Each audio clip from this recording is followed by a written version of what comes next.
Historical Eats, Historical Eats, Historical Eats. Hey everyone, and welcome back to episode 2 of season 2 of Historical Eats. Today we are going to be trying some Welsh Rarebit, very British dish, and this is brought to us by Mrs. Jack Crane from our 1915 cookbook again. So, continuing our 1915 trend, but trying something a little out of the box here compared to what we've tried so far. So. Before we get to the recipe, just want to give a quick shout out to the market at Park City for supplying all the groceries that you see here, minus the beer which we supplied ourselves.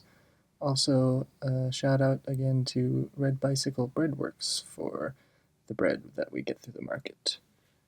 This recipe is pretty simple because there are not a lot of ingredients. We also decided to double the recipe because a lot of people wanted to try this one. So we went with 3 pounds of grated cheese, or shredded cheese in our case, 2 tablespoons of butter, 2 teaspoons of ground mustard, 2 pinches of cayenne pepper, 1 pint of ale, and 2 egg yolks.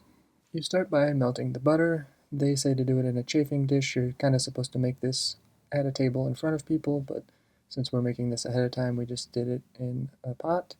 While that is happening, we put together the other ingredients. So we mixed the mustard and cayenne, plus the egg yolks and the ale. Once the butter is almost completely melted, you add in the cheese and slowly melt it, so have it on a low heat. Once it is mostly melted, you can add in the pre-made mixture of everything else. Add it in just a little bit at a time. Eventually it will form a fondue or beer cheese texture for the mixture. Then you also need to make some toast. Most of the recipes that we saw use sourdough, but it can really be any bread. The recipe did not specify. It also did not specify the cheese. We just went with cheddar, since it's a basic, pretty universal cheese. When everything's ready, you pour the cheese mixture over the toast and serve. The recipe came from Mrs. Jack Crane. She was born Harriet Arletta Baker in Colorado in 1888 and married Jack Crane in Park City.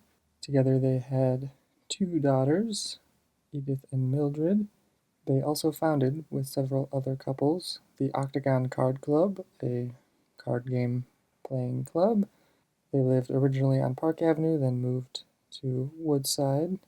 Jack was a grocer at the Blythe Fargo grocery store. During their time in Park City, they liked to take family trips to the Hot Pots down in Midway and were members of the Congregational Church in Park City. Eventually, Jack changed jobs and the family moved to Ogden in about 1920, eventually moved to Salt Lake City, then to Denver, where Harriet passed away in 1936. Jack passed away in 1945. All right, everybody. We are now at the museum ready to try our Welsh Rarebit. This comes from Mrs. Jack Crane, I believe from 1915. This is basically beer cheese over sourdough toast. So I'm not probably going to enjoy this. I don't like a lot of the things in here, but we'll see how everybody else feels. So, any questions? Yes, a lot of what things? Or doesn't like beer, doesn't really like cheese. But are those the only 2 ingredients? What else is in here? There's beer, cheese, mustard, and bread. That's basically it. Like mustard the spice. Tiny bit of cayenne, but okay. And egg. There's some egg in here, but Not gonna lie, it looks weird. So a grilled cheese from 1915. Sort of more like liquidy. Yeah, it's very British. It's like a meal you're supposed to like. You like make this in front of everybody, like a fondue station kind of, and then like make the toast and pour it right in front of them. I was going to ask, will our sterling plastic knives be able to cut the toast? I don't know. It's fine. It tastes like melted cheese. Yeah, this might be very anticlimactic. The cheese is gritty. True test of how hungry I am. Nope. Yeah. Well, you have very much an ale aftertaste. Yeah. What kind of ale did you use? Pale ale. From the fridge. Yep. Made some leftover pale ale from some event and used that as our... Hardcore sound. Oh, I was like, The sourdough's good. The sourdough is good. It's hard to separate the two though.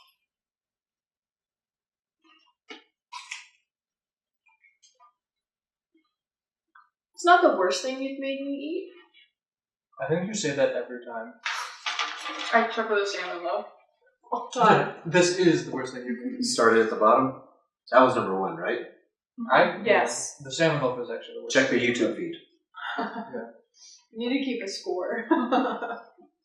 We should We should have kept an Excel spreadsheet. Like, Yeah. Just We, like all I mean, these. there haven't been that many recipes. Maybe we start tracking it. Yeah, But we can for sure. we could get some like scorecards and like hold that like out of 10. I will say, I thought I was gonna like this a lot less. Like I thought this would be really It gross. really just tastes like your cheese. Yeah, it's kind of Like if it just was hot. fondue on bread. I don't appreciate the texture of the cheese. But Not it's much we can not. do about it. I don't know. It's Overall just- taste is not what's wrong with the texture for you? well great.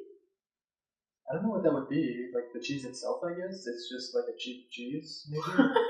I mean, it is actually cheap cheddar cheese. It might be better with like fresh grated cheese. Yeah, like an actual. But it was donated thanks to the market.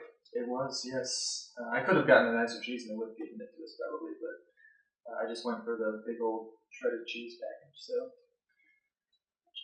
I don't know. Yeah, this is okay actually. And like I said, the sourdough's good. That's also from Red Bicycle Breadworks, which we had the potato rolls last time. So good job on the bread. So in the cookbook, was this an entree? Is this a appetizer? I don't think they separate Yeah, them. they do. Yeah. But what it's an exactly is the entree. history behind it? Like it's a Welsh Yeah, it's obviously Welsh meal, but origin. where does it derive? Wales. Well, I just mean in the sense of who just comes up with cheese on. I have no idea. I did not look into the history of where Welsh Rarebit comes from. Maybe I can do that for background and while with the recipes happening in the video, but I don't know the answer to that question. Well, then. This one specifically comes from Mrs. Sounds like a research Jack trip to Crane. Wales to me. Yeah. Are you funding Museum that? gonna- If that's the market. Get a sponsor for our trip to Wales. But yeah, this one specifically comes from Mrs. Jack Crane, so you can blame her if you don't like it. Or maybe one of our 5,000 viewers would be interested. Do we have that one? Donate for us to have a trip to Wales and try some Welsh Rarebit. Trying to get more though. Sorry. Next time we're No, not so we're too doing gullible. Alright, rate it across. Thumbs up, thumbs down, thumbs in the middle. Meh. Yeah, I'm gonna go in the middle too. This is right in the middle of all the things we've tried, I feel like. It's It was not, definitely not the worst thing we tried. it's not bad, it's not good, it's just kind of there. So, alright. Sorry for the anticlimactic recipe, but if you like fondue, you might like something similar to this. I would suggest just making regular old modern beer cheese in the crock pot so it's hot with some soft pretzels. Ooh.